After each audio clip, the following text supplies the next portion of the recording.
देखी सोहर एक ही चीज होला लेकिन कोई किस्म से लोग गावे ला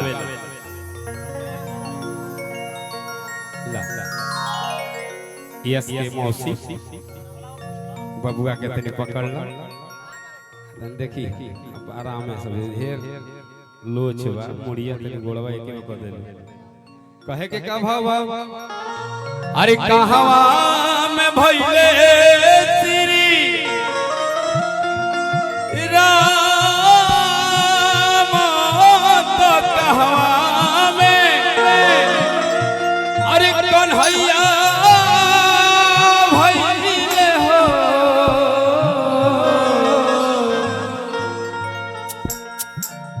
बैठ रुकी पहले रउआ सब को पूछ लीजिए यस के मौसी के है ना ए बाबू आजा काली है लेकिन दिलवाली है क्यों ऐसा करती हो भड़को मत बगल में 4 लाइन हादसा हो जाएगा नाम क्या है काजल घर से काजल लगा दे हम लगैले भी लागत काजल से सब हो जी पागल अब हाला होई पक्का पक्का हाला होई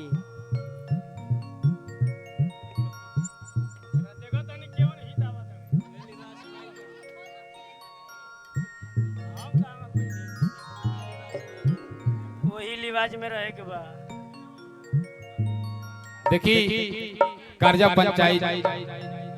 मुखिया हमारे गजीवन हमारे बड़े भैया राजू ओझा जी की तरफ से पुरस्कार आई आशीर्वाद आई और हमारे बड़े भैया बाहुबली दानी यादव जी भी की एंट्री हो गई भाई विनोद यादव के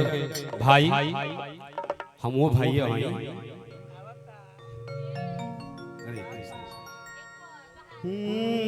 आपन नाम बताएं प्रीति बाप रे बाप नाम देख से के बात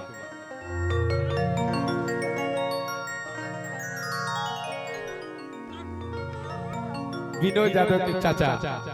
दानी दरबार वहां की एंट्री हो गई बुझा गई प्रीति जी आई लड़का लोग की चीज है प्रीति देखा ना गौरी साल लपेट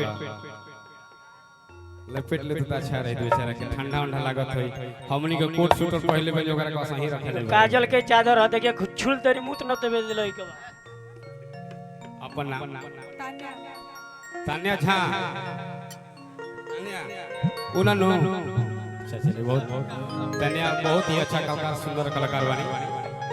मेहनत करे को मेहनत से पीछे हटे के लेके ललका घाघरा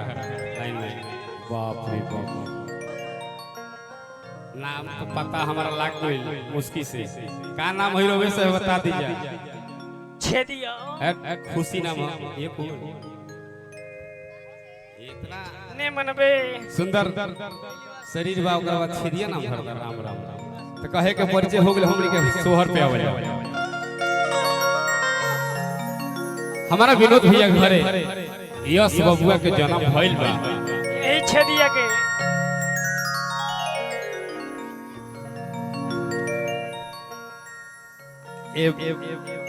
बड़का पापा हो कि चाचा है निशु भैया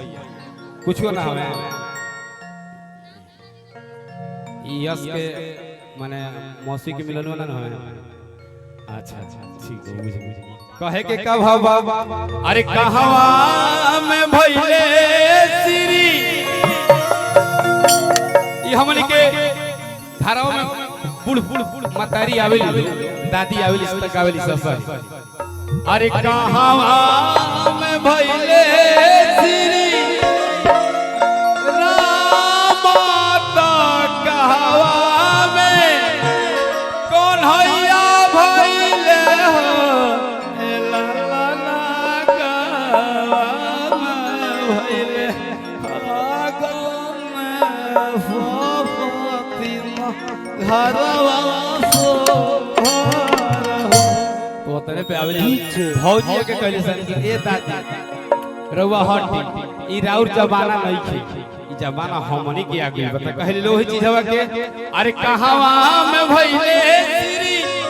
राम त कहवा में कन्हैया भइले कहवा में कन्हैया भइले हो ए ललना कहवा में भइले आगने सहता तीनो घरवा सो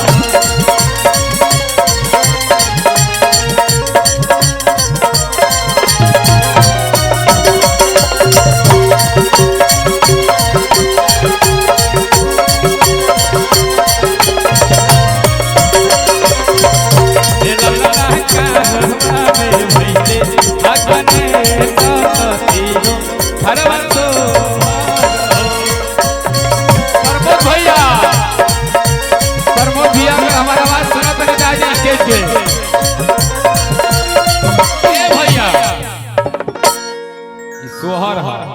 जब घर के कर जीवन ना जुटेला नो आ हित न त सब जुटल बा आ सोहर पे मोहर ना गिरेला नो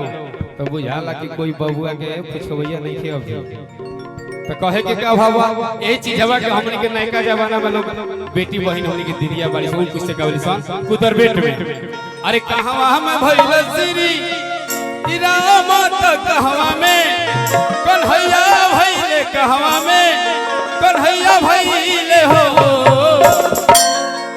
ए ललना कहवा में भइले आगने सहता तीनो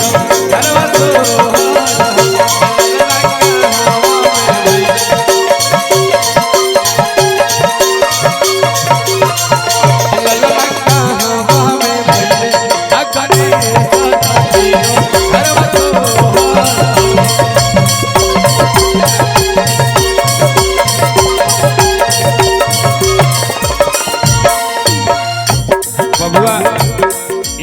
अभी पापा का सेवा में लागल बा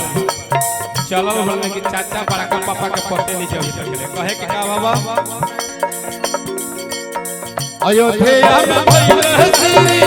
राम का मथुरा में को अयो भइल मथुरा में को अयो भइल हो ललना रहबत पर भइले आगने सहता तीनो घरवा सो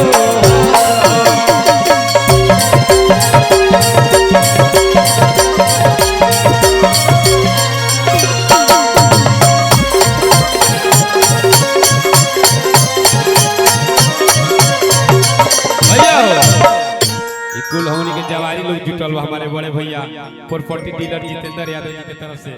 पुरस्कार देखे मनोजो भाई तू किने सागलो भाई अरे ए सुनो सुनो सुनो सुनो ई मौसा जी हमें बाबूआ के मौसा हवे ये हमें मौसा कहत रे का घसा क्या खिलावत री आई कैसे ना ना पता ये करे जा कहे के बा ए ललना पर्वत पर भइले आगने सहता तीनो घरवा सो